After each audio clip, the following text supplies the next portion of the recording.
LeBron, Davide Chinellato, Gazzetta Italy. Of course, you guys are back home. You play fantastically in the first two games, but you're down 2-0. How frustrating it is for you to be here down 2-0 despite you playing so great? Well, I want to say frustrated.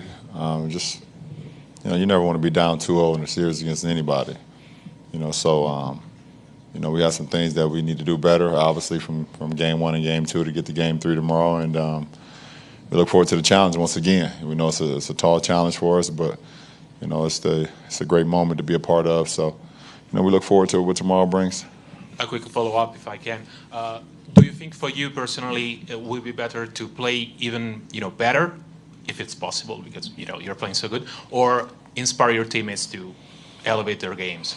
Well, I mean, at the end of the day, there's other things that I can do better, and hope that I can do better to help this team be successful. It's my leadership, and try to use my inspiration to help the guys as well. So, we all have a job to do, and we all try to do it, even better than we can at times. So, if I can give a little bit more, then I will. But I'll leave everything that I have out on the floor every night. So, I'm always satisfied with the way I play. Thank you. Mark, over here. LeBron, Mark Schwartz, ESPN. You guys faced the exact same 2-0 deficit a year ago when you came back to Cleveland. How, if at all, does this 2-0 deficit feel different than the one you faced a year ago? I don't know. I don't remember how I felt last year being down 2-0. It's last year, and I don't even know the feeling anymore. So, just mentally, I'm just mentally strengthening my mind and getting my mind, ready and focused on what tomorrow is going to bring, and so I look forward to it. If I could follow up, you've said that the biggest difference between the Warriors last year and this year is KD. You've told us. How does that change the dynamic of this series for a team that's coming home down 2-0? No, it doesn't change anything. We got to protect home, it starts with tomorrow. One game at a time, but one possession at a time, and cleaning up on some of the miscues that we've had in the first couple of games, and not have as many. Jason on the left, standing. Jason Lloyd, The Athletic. This is kind of similar to that, but this is 2 years in a row where you guys have trailed pretty much the entire series against this team. Obviously, you caught them at the end last year, but does it take a mental toll on you to constantly be playing from behind against the same team in a 7-game series? I don't know. I mean, it takes a mental toll just when you lose. No matter if it's a series or a game or whatever the case may be in the postseason, any loss always takes a mental toll on you. But, how can you refocus your mind? How can you refuel it to understand that, at the end of the day, it is a series. So you got to try to focus on the next game and focus on your job and what you can do to help your team be successful going into the following game. Chris, next question. Chris Haynes, ESPN. Brian, you've always said that throughout your career, things never came easy. You always had to go the hard route, hard path. With this situation right here that you're in, do you feel like this is not comfortable territory, but territory that you're accustomed to? Yeah, I mean, it's something I am accustomed to, and it's something that I feel like it's okay for me to kind of always go back and know that I can refocus. I can get my guys ready, get myself ready. But you hate to continue to put yourself in these positions, but at the end of the day, it's still just basketball, man. And and that's what gets me comfortable and more comfortable about it, because it's just a game. And I prepare myself. I'm gonna go out and do my job and live with the results. Tom, standing on the left again. Tom Withers, AP. Brian, I know you want to get guys involved and you need to get guys involved offensively.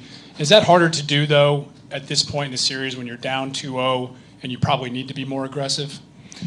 I don't really know. I mean, I've never really understood that question as far as in my game. I play my game, and I don't change it no matter what the series is. I don't change it what the course of the day is. I don't change it what the score is. I just play my game. My game is being aggressive. My game is getting my guys involved. My game is getting into the paint, shooting some outside shots when they're available. But my game is what it is. So it's not going to change because the series, I'm down 2-0 or I'm up 2-0. It's going to be the same. Jeff in the front. Jeff Chudell, News Herald. LeBron, a lot of people say the one thing you guys could do is slow the game down. Is that easier said than done, and how do you do it against a team that runs like they do? That's not our game. We don't play slow down basketball. Second row in the aisle on the left. Yeah, it's Jerry Sullivan, the Buffalo News. That was my same question. Can you afford to play at this fast pace? Because it seems to favor them. If you don't believe that this series has been played at their pace so far, what do you feel the series has been played at their pace? We play at our pace, and we play our game. We got to this point playing our way. We've won a lot of games playing the way we play, so we're not going to change. Dave here in the front. David Grenovan, ESPN. LeBron, you said that it's just a game and it's basketball, right? Can the rest of the guys playing in their home arena, can you kind of forget about the pageantry and the stage and just fall into playing a basketball game? Is it easier to do at home, I guess what I'm asking? For myself, I can only speak for myself, Dave. I don't know. For me, like I said, no matter win, lose, or draw, if you give everything you got to the game, you prepare yourself mentally, physically, you do your job, then there's nothing to be afraid of the moment for. There's nothing to be disappointed or about the game or how the outcome is. It's, if you prepare yourself, then you can be okay with the outcome. I mean, I can't. I speak for myself. In the center. LeBron, Spencer Davies, Basketball Insiders. It seems like the Warriors in the third quarter, the differential's been pretty big, and the runs that they go on after you guys cut it to so close, they can just go up in the snap of a finger. What's the best way you can just kind of not allow that to happen, I guess? Take great shots and not turn the ball over, and we had an opportunity. Last game, cut it to 4, and then, they made a couple plays here. I think if I remember, I think it was 86-82. They come out.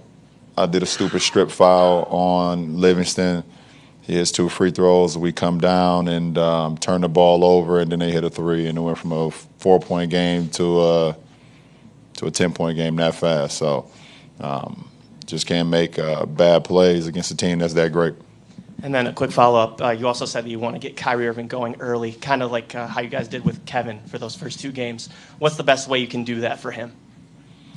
Well, I think he does a great job of it as well, but it's just some of the sets that we call. And that's just, you can say it, you can, put him in position to be successful. And, we just try to lay bodies on his guys that's guarding him, if he's open, just get him the ball on time, on target, and let his talent take over from there. Last 2, Ron in front center. Ron Krychek from the San Francisco Chronicle. LeBron, there's been talk, obviously, here about pace, and there's been some chatter about maybe a change with him on for JR. How do you sort of balance the need to adapt to the situation versus trusting who you've been, all year? Yeah, I mean, some of these questions is kind of out of my hands. As far as when you talk about lineup changes and what y'all should do offensively and I'm one of the players on the team. I'm a big piece of the team. I know that, but I'm not in control who should be inserted into the lineup, who shouldn't be. I think, we've all trusted each other. We've all been in a position where, we trust each other on the floor, and who's ever on the floor has to do their job, and we trust that they will do their job. So, we look forward, like I said, to whatever our coaching staff, has planned for us tomorrow night. Last question here in the front.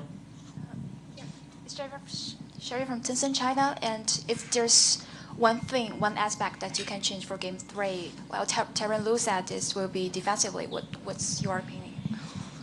Well, we just want to continue to play how we did in Game 2. I thought we were much more physical. We had bodies on bodies, and we have to do that against those guys because if you let them run free, then they're even that more dangerous. So, like I said, if we do a good job of not turning the ball over and forcing turnovers like we did in Game 3, that'll put us in a lot better position as well. And just continue to get, contesting their shots. They do make a lot of contested shots, and some of those we can live with, but some of the ones that we can't live with, if we don't have a hand in, or we're giving them open looks and things of that nature, we messing up on communication throughout some of our defensive sets. So, excuse me, but if we can, we had a great game plan, and if we can follow that the close 48 minutes, then we give ourselves a good chance to win. Thank you, LeBron.